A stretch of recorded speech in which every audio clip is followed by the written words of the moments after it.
I'm Theo. And I'm Juliette. And this is Apologies Accepted. We offer an entertaining look at some of the big issues in history by examining public apologies of the famous and infamous. We're looking at politicians, serial killers, actors, and you. Send us a public apology you would like to make, and we'll read it on the air and give you a chance to redeem yourself or just get some guilt off your shoulders. We're here for you. Once a week, maybe more if you're really, really sorry.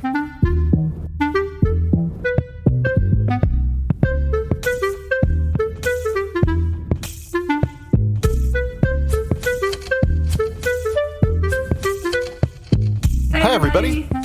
This is Apologies Accepted, the podcast. And I'm not Theo. And I'm not Juliette, and I have fallen out of sync with you. Usually I can hit the podcast in the same tone and manner that you are using, and we're on different wavelengths today. And there's no fixing it. It's just going to be a mess from start to finish. So we'll prepare ourselves for that. I don't have any bacon. How about that? Except that I thought it was Monday all morning and it's Sunday. And I was preparing myself for my first meeting at 7 o'clock. And then I realized at 6:30 that it's Sunday. So I have an extra day to prepare for my meetings. But at the same time, I now have a day to put it off or whatever. So to reward yourself by doing nothing so that you can stress about what you need to get done tomorrow again. Exactly. That's so true. But that's it. How about you? What's your bacon? I am good. And what's shaking bacon over here is a whole bunch of nothing. Yay. Uh-huh. I have been heroically and bravely sick for the last, feels like a millennia, but yeah. And most notably, my voice just will not clear. So in service to our listeners, I went to the grocery store this morning and bought some tea. And I'm going to say it's almost like I came up with the brand name myself. So it's called Throat Coat. Oh, gross. Gross. No.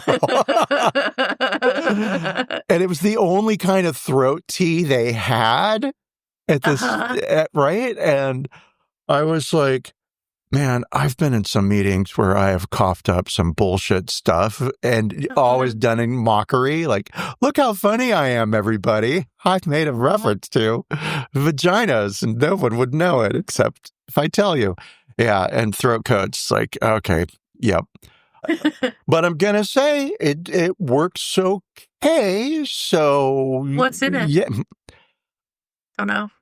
I do, because I read it, and it was something like, it's not called sickleberry, it's not elderberry, but I don't know, it was two, tree barks I've heard of before, and slippery elm, that was one of them. Oh, ew. Yeah, not snail mucus, that goes on your face. Yeah, my moisturizing game has got even better. Let's see. Oh, and then, so this one, this is actually what's shaking bacon, because a bunch of nothing, who cares about me being sick? I have found a movie that I am absolutely in love with, and so in love with it that I watched it for the first time ever on Friday, and then I watched it again last night. And I can't tell you how long it has been since I have rewatched a movie back to back, not since I was 20-something and had found John Waters, where I'd be like, oh, that was great, right? Let's watch it again the next day. Yeah. So it's called Let the Wrong One In. Oh, I've heard of that. Yeah, it's an Irish film, and it's basically working class family struggling through their relationship issues. One of the brothers is an addict. I'm not giving anything away. It's right from the get-go, this guy has addiction issues, and there are vampires in it. And when I watched it the first night, and I don't want to give anything away at that point, right? Okay. So when I watched it the first night, I was like, this is really good. This is so enjoyable. I'm really liking this film. Wow. I want to know the director. I want to know the writer. I want to know the actors. I want to know, I haven't Googled it yet. And so last night, I couldn't think of anything to watch other than that movie. And so I was like, oh, honey, I found this movie. You're not going to like it, but you might. So let's see what you think of it. And I'll say James watched a good 3/4 of it before he went to his iPad. So that means it's good, right? So I'm going to recommend it to you. Okay. What I noticed second go round was there's kind of an homage or a send up of classic clips from horror films. Interesting. So there's this one scene where somebody chops through a bathroom door and sticks their face in, but not quite as like a la Shining. But yeah, The Shining, right? Now, because I don't watch horror films, because I'm big chicken. I don't know when they chopped off somebody's fingers, if that's a scene in Saw, or if that's another scene from but I could tell that there were these moments in the movie where it was like something was going on with the cinematography. Like they're calling back to something, right? Is this something from Texas Chainsaw Massacre? Are they panning from left to right? And is the imagery, are they focusing on that sewing machine because that's what they do? And I don't know, because I haven't watched any of that bullshit. Right. And it's a comedy / drama / horror film, but the blood is all stupid and so obviously fake, right? Really enjoyable. I highly recommend it. It's on Amazon Prime. Okay, cool. I'll check it out. You may judge me harshly based on that movie alone. Yeah. And that's it. Yes, it's a bunch of nothing, a bunch of beautiful nothing. That's good. I'm glad you found something to watch to keep you busy while you're recovering from your illness. Well, which is... You can watch it again tonight. All I did when I was sick. Tonight I will Google. I will learn about the director. I will learn about the writer. I will, how important is this film to cinematography? ChatGPT. Ask ChatGPT about it. I only tell have you everything about the movie. The free version. It doesn't matter that it's free. It's fine. But isn't it frozen in time? Oh, maybe. I don't know. Maybe. I mean, the film's from 2021. I don't know when they freeze the chats in time. And there's no way to know. You can ask it. But it might lie. It might. You never know. Even the paid one can lie, I think. Although it hasn't lied to me yet that I know of. It tells me very, very flattering things about myself, which is one of the drawbacks of using ChatGPT, is that it's constantly glazing you, as the kids say, and telling you that your ideas are the best and that you're going down the right path and that everything you're doing is a good idea. So that's kind of dangerous, but you can tell it not to, I think. So I haven't told it not to. Why would I? Why? Why would you? Exactly. So, but yeah, ChatGPT is my best friend now, my new internet best friend. I heard a clip of an interview with Mark Zuckerberg. Meta's getting ready to unleash another fantastic tool on the world that is going to make everything better. And so it's relationship bots. It'll What be are those? ChatGPT, but the Meta platform, and it'll be designed to develop and foster relationships with people. Mark Zuckerberg said most people only have 3 friends, but need 15 in order to maintain that. I mean, I don't know. This is Mark Zuckerberg, right?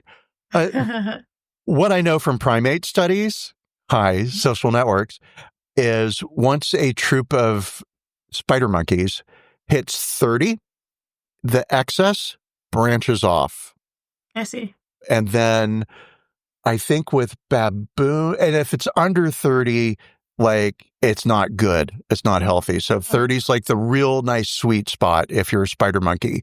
With baboons, I think it's 300, but that feels real high no, that's humans. So 300. Humans in I'll use the word villages, right? And so how do they know this? I don't know. Whatever archaeology class that I had. Once population hits about 300 in hunter-gatherers, you start to have split-off groups.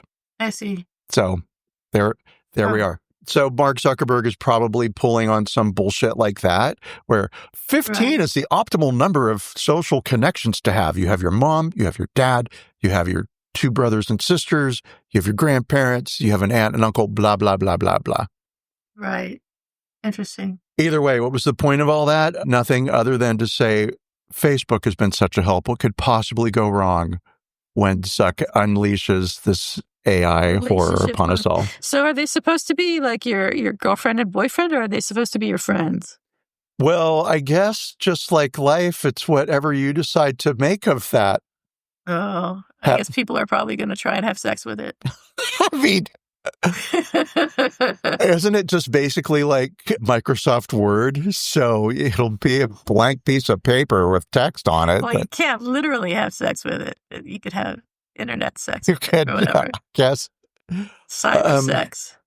Complicated. Wait for we are 5 years away from that being a reality where you're gonna. I think we're less than 5 years away from that. Forgive this expression, but when you strap on your virtual headset, right, then all the sensation, and there'll be a 3D figure there to engage with, and you can either have tea or throat coat.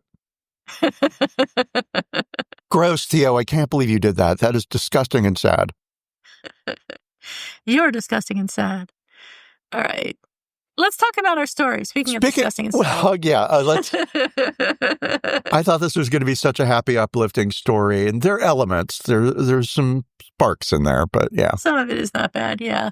So the story is about Hazel Bryan's apology to Elizabeth Eckford, and it is a poignant example of personal transformation and the complexities of reconciliation in the context of America's civil rights history. Can you tell that ChatGPT wrote that? Yes, you can. On September 4th, 1957, Elizabeth Eckford, one of the Little Rock Nine, attempted to enter the all-white Central High School in Little Rock, Arkansas. A photograph taken by Will Counts immortalized the moment, a composed Eckford walking alone, while a 15-year-old Hazel Bryan is seen behind her, angrily shouting racial epithets. And I know you've all seen this picture. It's like burned into everyone's retinas, I think. Had you seen it before? Oh, yeah. I mean, absolutely. Any textbook about the civil rights era, this is a photograph that appears, right? Yeah. It's just Google civil rights and go to images. Civil rights protest in 1960s. It'll be one of the top 10. 1960s, 1950s. The image became an iconic representation of the intense resistance to desegregation during that era. In 1963, 6 years after the incident, Hazel Bryan, having reflected on her actions and the broader civil rights movement, reached out to Elizabeth Eckford to apologize. They spoke briefly over the phone, and Eckford accepted the apology. However, this did not lead to further contact between them for several decades. Until 1997, on the 40th anniversary of the Little Rock Central High School integration, when the photographer, Will Counts, facilitated a reunion between Eckford and Bryan. They posed together for a new photograph in front of the school, symbolizing reconciliation. Following this, they developed a friendship, participating in joint speaking engagements and public events discussing their shared history. Despite the initial warmth, their relationship became strained over time. Eckford felt that Bryan sought forgiveness without fully acknowledging the depth of pain caused by her actions and the systemic racism they represented. Eckford emphasized that true reconciliation can occur only when we honestly acknowledge our painful but shared past. By the early 2000s, their friendship had dissolved and they ceased public appearances together. This story underscores the challenges of confronting historical injustices and the complexities involved in genuine reconciliation. So that's my story. I don't know if you have anything to add to it. I think it's a sad story. There's a little bit of hope in that they did come together and find some common ground. But at the end, I think their experiences were too traumatic, especially Elizabeth, to really overcome without a specific apology from Hazel Bryan. So, or a meaningful, what Elizabeth considered to be a meaningful apology. And that's what matters when you're making apologies. Does the person receiving it accept it as a true, honest, and sincere apology with all of the implications that may come along with what you're saying? Yeah, it's a very sad story. And initially when I tripped over it, I was like, oh, you almost never hear of stuff like this, really, where somebody who's the face of hate for a generation actually did the work to overcome their prejudices. And I'll say, like, I have a lot of thoughts about it because it did go to a different place than I anticipated. On one hand, it's kind of, I don't want to say cliche and trite because I just said it's rare, but it would be kind of cliche if, like, we knit together every day now and we're just best friends and our grandkids are getting married. I mean, I love that ending, right? But that's not what happened. And so some of the details, I think, that round the story out further, not so much about what happened that day, although it is a very heartbreaking day in the life of Elizabeth Eckford. So let's put ourselves in her shoes that morning in 1957. She was part of a group of students who had just been arbitrarily selected to go to the Little Rock Central High School. The school was all white, but the the federal government had said, desegregation, boom, going to be done now. And so the group of 9 African-American students who had been slated to attend classes called themselves the Arkansas Nine, and they had arranged to meet together the morning of the first day of school so they could go as a group. They were meeting at a local pastor's house, but they changed their meeting day, and Elizabeth didn't get that message because her family didn't have a phone. And so on the first, and the group, as I understand it, decided to go on the second day. Because on the first day, the National Guard was there because the governor had called the National Guard to prevent the students from entering school, not to help them get into school, but to prevent them. So Elizabeth got on the bus. All by herself, got off at the stop a couple blocks away from school, and in her new homemade dress that her mother had sewn for her, went to school. And when she got to the first entrance, the guards were there and they held up their bayonets crossed. They didn't point them at her, but they barred her entry. And she thought, oh, maybe I'm not meant to go in this door. So let me go and find a different entrance. So she was stopped 3 different times. Poor thing. And she's 15 years old. Yeah. So she's going to high school, right? For our listeners out there. So by the 3rd time, she's prevented by National Guardsmen who are armed. And of course, there's lots of people around who are looking at her and frowning and not being friendly. She decides that she's going to go home. Maybe today's not the day that she's supposed to go to school, right? And that's when a mob of people follows her as she's leaving campus. And that's when this image is taken of Hazel Bryan, who was also 15 years old at the time and was attending that high school, yelling and shouting 2468, we will never segregate, and lots of N-word, lots of use of the N-word, and go back to Africa statements, right? So Elizabeth walks back to the bus station, or back to the bus bench, sorry, it's not a station, and sits down while a mob of people hurl insults at her, right? And she's waiting for the bus. A couple of reporters were in that group. The New York Times had sent somebody down to cover this, and he was a white journalist, and he had 3 daughters who were close to her age. And so he sat down on the bus bench next to her and said that he was going to stay with her to make sure she was okay.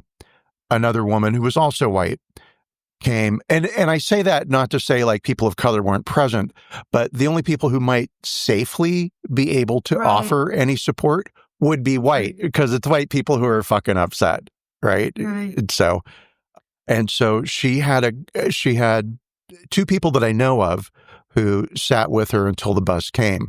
That doesn't matter, though, because unfortunately, Elizabeth Eckford, who's been quite public about her struggles with depression, suffered from depression, and it ran in her family.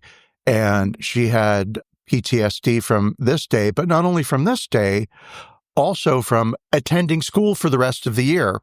Because when she went back, after the cameras were gone and the mobs were gone, students would slam her against lockers. They would trip her and cause her to fall down the stairs. They would throw tomatoes at her, right? And not just her, the other 8 African-American students who went to the school, they harassed by racists for a full year, right? So it not only that day, but the consequences and challenges she faced during her time at that school. So for Hazel, what happened was the local newspaper photographer takes that photo and it runs on the front page of the Arkansas newspaper, or whatever the daily is. And it gets picked up by Associated Press, and it appears in the New York Times, and it appears in the LA Times, and it becomes this iconic image. And Hazel starts receiving hate mail. People find out who she is. And things got so bad for her that her family, fearing for her safety, withdrew her. Here's the irony. She didn't want to go to a segregated school. Well, in the end, she didn't have to. They sent her to a little rural, all-white school because they were afraid that she was going to get the shit kicked out of her, or she was going to get kidnapped, or she was going to suffer the same bullshit that was being slung at the African-American students, right? And so fast forward, she gets married at 17, and she has 2 children. And one day, when she's about 23 years old, so this is in the early 60s, she realizes that she's been feeling bad about that moment, right? And what she did. But she realizes that her children are going to go to school, and they are going to learn about their mother. And she's not proud of that. Now, her husband, from what I've been able to find online, seems like a typical Southern dyed-in-the-wool racist. So not a member of the Klan, not actively out there harming people physically, but very much in that, as was prevalent in the culture at the time and still remains an issue today, somebody is just like, I don't have a problem with Black people. I just don't want one as a neighbor. I just don't want one working on my car. I just don't want one as my boss. I just don't want to hire one. Blah, blah, blah, blah, blah. So he's in that camp. So he's not a lovey-huggy hippie, but Hazel's feeling really shitty. And so she picks up the telephone and goes through the phone book and calls the Eckford listings, trying to get a hold of Elizabeth so that she can apologize to her for what she had done that day. And she didn't get a hold of Elizabeth directly, but she did get a hold of Elizabeth's grandfather. And so she was able to get a message to Elizabeth, but never heard back directly, of course, because Elizabeth in that moment is still suffering from racism, right? So, okay, that racist white girl wants to apologize to me, fine, but also not helping me today. And so Hazel goes on to become involved with not civil rights groups, but civil rights causes. So she works as a tutor for Black children. She takes Black children on field trips, trying to do what, for her, in her world, she thinks is helpful, right? We could point and say white savior complex, right? But she feels bad, and she's trying to better herself, right? So then fast forward to when they meet in the 40th anniversary, Hazel has said, every year that photograph shows on the media. Every Martin Luther King Day, that photo plays on TV somewhere. Every time I look at a newspaper, it's there, right? Yeah. So she and Elizabeth meet, and that photo is taken. They create this poster called The Reconciliation.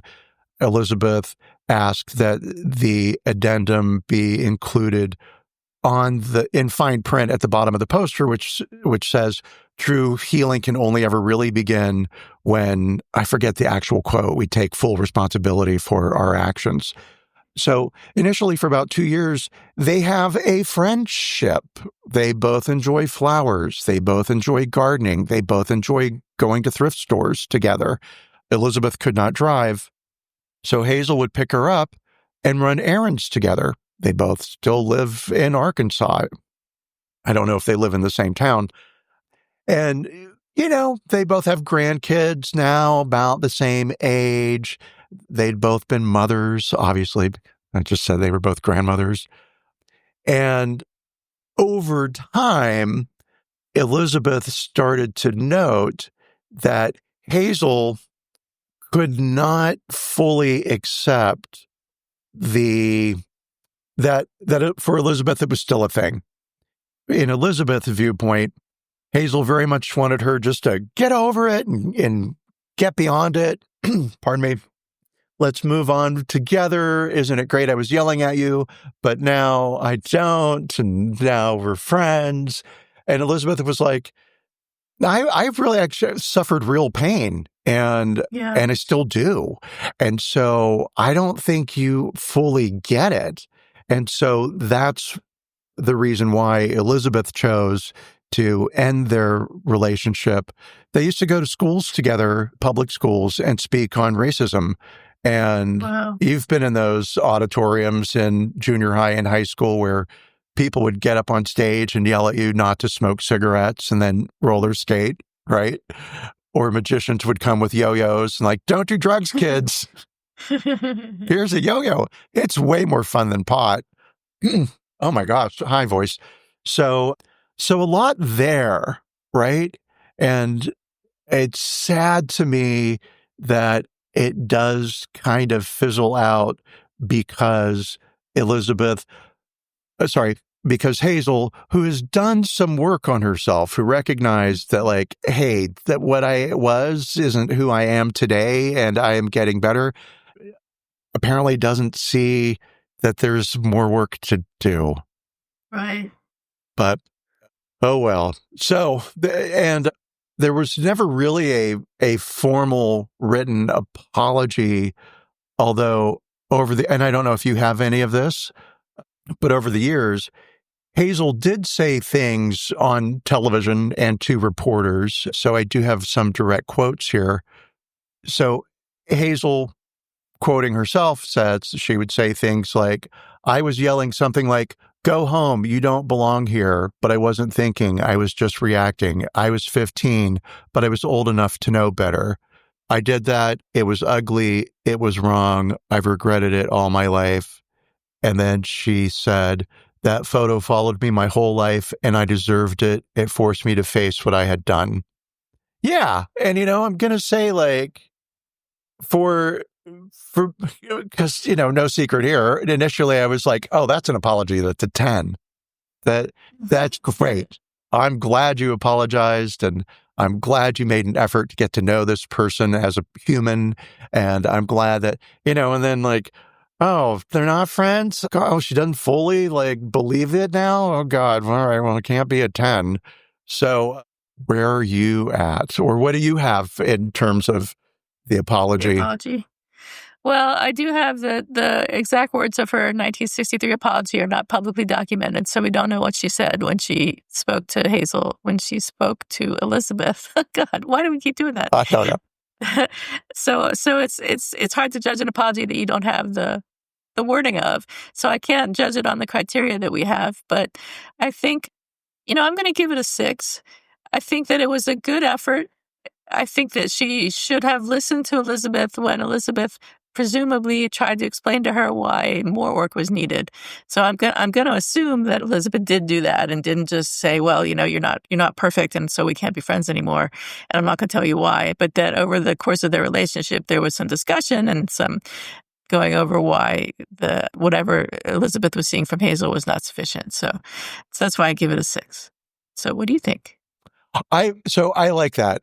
And, I'm going to say like that first apology, which we don't have a written record of, and we don't know what was said because it was a telephone call. Like for me, the effort it took for Hazel to do that, right? Let me even rephrase that. It's not the effort. That's a 10. That's a great move, right? Nobody knew she was doing that. She didn't tell her parents. She probably wouldn't have gotten support from her parents, right? Because where did she learn this bullshit from? She wasn't born a racist. She learned it at home and she learned it at church. She learned it from her neighbors. We all know how this works. You learn it from your community and you accept it or you rebel against it, right? So 10 for effort, I'll say. Because I don't know, she could have said something like, I just wanted to let her know I'm sorry she didn't appreciate how nice my hair looked that day. Who knows what she said, but the fact that she recognized that she had to apologize and the consequences that she was going to face, and that this was a private thing that she was doing. And I don't think it was because she was shamed. Sorry, I don't think it was because she was, I don't know. I'll shut up. Like, I'm going to talk myself out of a 10. 10 for that. I'll give it a good 7 overall. And the thing that and why is it 1 point higher than you? Because I don't want to give it just a 6. It's better than average. Okay. It's not stellar. And it is for that reason that Elizabeth has said, Hazel, you're halfway there, but the journey needs to be completed. Yeah. Right. And the fact that their relationship kind of fizzled out. Yeah. So, yeah, so 7. So good 6.5 on average. Look how fast I I'm at guess math. we have to also consider that then when they became friends in 1990 something, I guess people didn't really think about PTSD so much back then, although we did think about it. I think it was less understood than it is now. And so Hazel may not have fully understood the impact of what she did to Elizabeth. So we have to look at it from that perspective as well. I'm still going to stick with a 6 because I think she should have listened to Elizabeth, no matter what, whether it was PTSD or shell shock or whatever it was people thought was going on at the time. Yeah, so 6. So it's an average of 6.5 from us. And would I accept the apology? God, I don't feel like I have authority to accept an apology on this subject. So I'm going to skip that part. What do you think? Oh, okay. So I cannot obviously accept it on behalf of Elizabeth, right? Right. But I would say just to do it, I would accept it, right? Okay. And I'll going to say something broad and sweeping. We've all been there where we thought one way about one subject, and then through time and experience and exposure realized, oh, we were wrong. Right. In my case, it was tomatoes. I hate tomatoes. No, I'm totally kidding.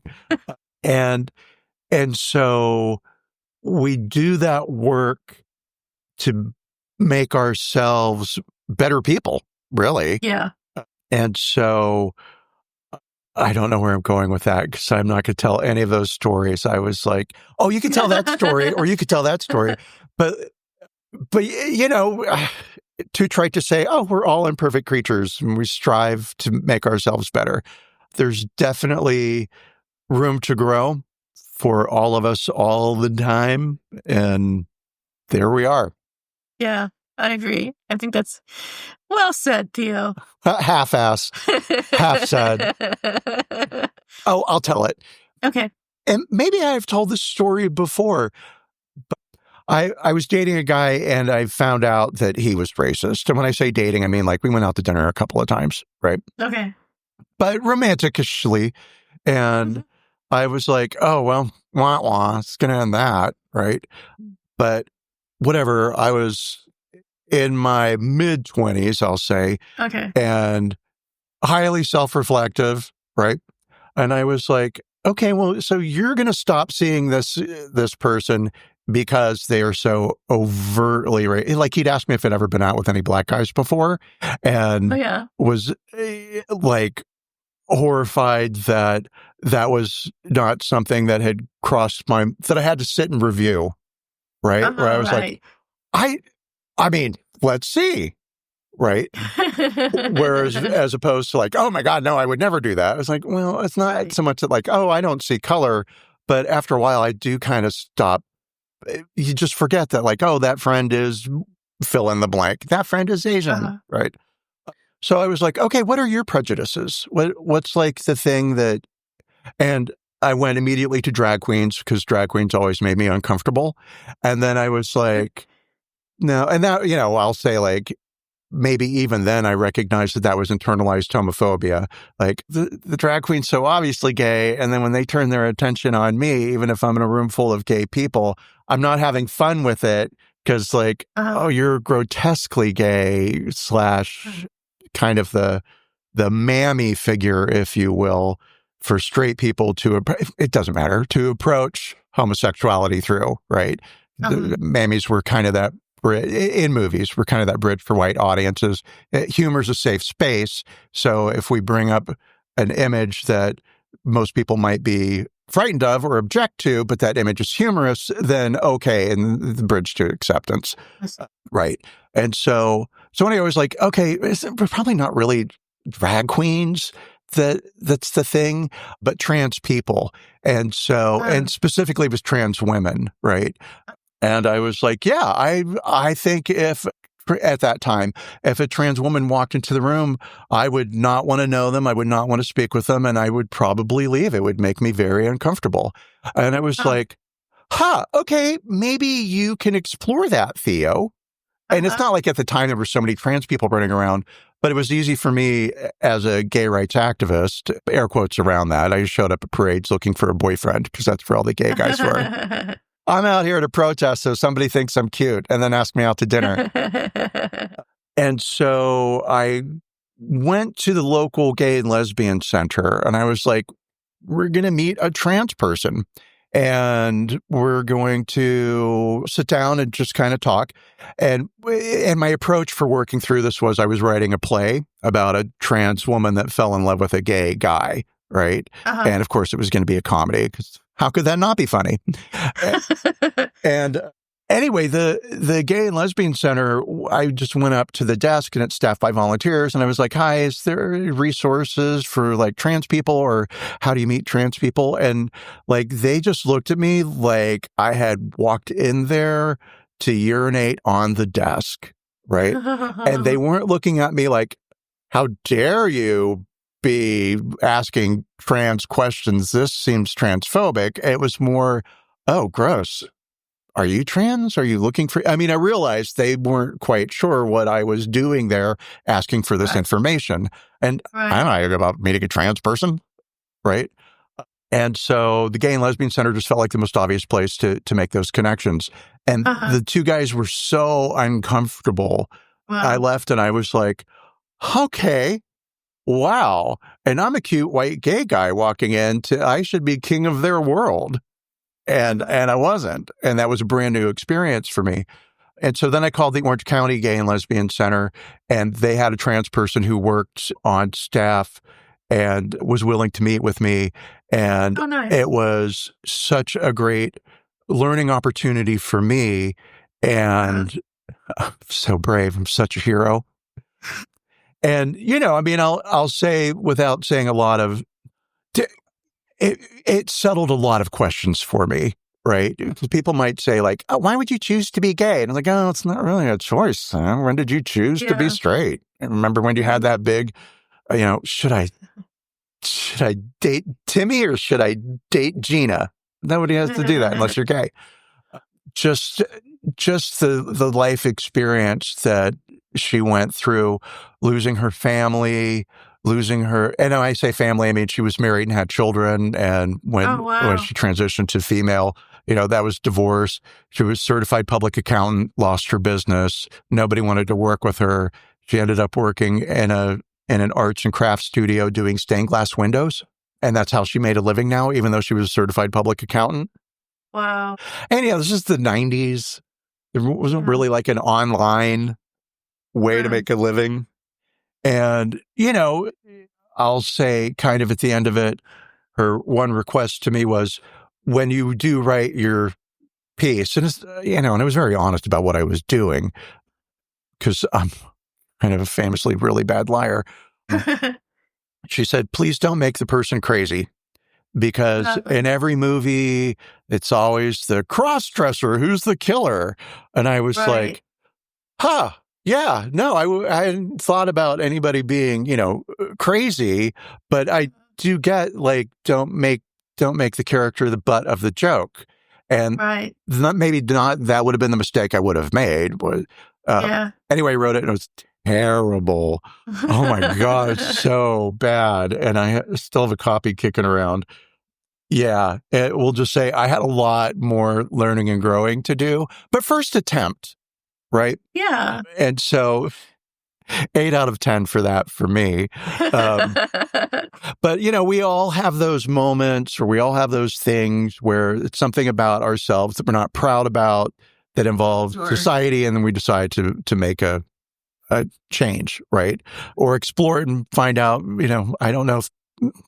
Sure, I'm sure people are out there like, oh, maybe I don't want to be a racist. Let me go out and meet other people. Oh, I'm 100% racist. Absolutely. But hopefully not.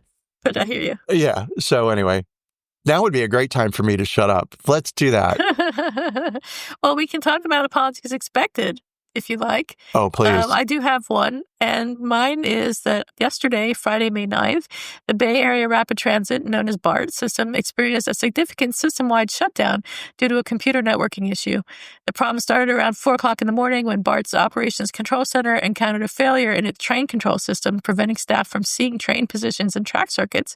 This lack of visibility made it unsafe to operate trains, leading to a complete halt in service across all lines.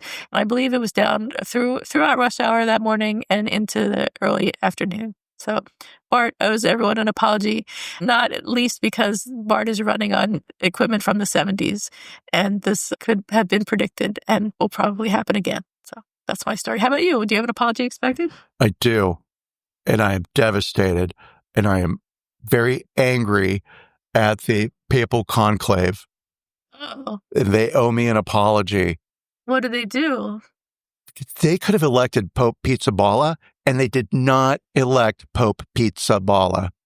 Pizzaballa? Pizzaballa. Yes. Oh my God. Pizzaballa. I mean, you're a pizza baller, you. That's so why deny me this happiness? No. And it's because they're a priest, and that's why they denied me happiness. Yes. So that's the only thing I have. Pope Pizzaballa, in another universe, you are filling me with joy every morning when I wake up and I'm like, Pope Pizzaballa said something yesterday. I have another kind of one. The woman that was behind Theranos, what was her name? Elizabeth? Oh, yeah. Holmes? Yeah. Is that her name? She is still in jail, I think, but her husband, well, not husband, they never got married. Her partner is back trying to get money for blood-related what's the word? Oh my God. I should have thought about this before I came up and said it. Blood-related investigatory stuff. So he's back on the prowl, grifting, and I should probably apologize to people before he gets any further. But he did ask someone from Facebook for money, and the guy from Facebook said, no, we turned him down for the same reason we turned down Theranos. So, here we go. I mean, there's drink the Kool-Aid and then there's swim in the Kool-Aid. Right. But wow, I need to know more about that. Who in their right mind exactly. is the question. Who in their right mind? But maybe they're not in their right minds. They have 2 kids now, those 2. And, man. Whatever. I really, really, really... I'm so conflicted about Elizabeth. Really? I mean, scammer, right? Total. But part of me is like, maybe she really believed it, and then she just did. But yeah. I like my scammers like Anna, what's her last name? Oh, yeah. Wintour? No. The fashion industry scammer. Right. Yeah, the one who went to, who pretended she was a German heiress, and yeah, I know who you mean. There was a documentary about her inventing Anna, which was fascinating, and she's running around making TV appearances, and I definitely took thousands and thousands of dollars from people. Proud of it. Oh my God. All right. Well, I guess that's it for us this week. Stay cool, cucumbers. And don't trip potato chip. Yay. Bye, everyone. See you next week, I think. Bye.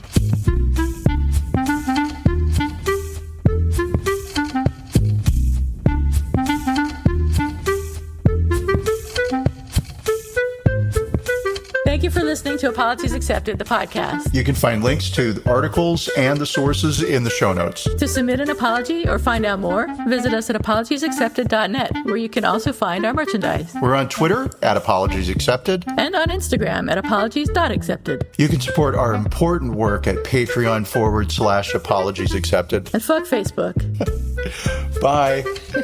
Bye.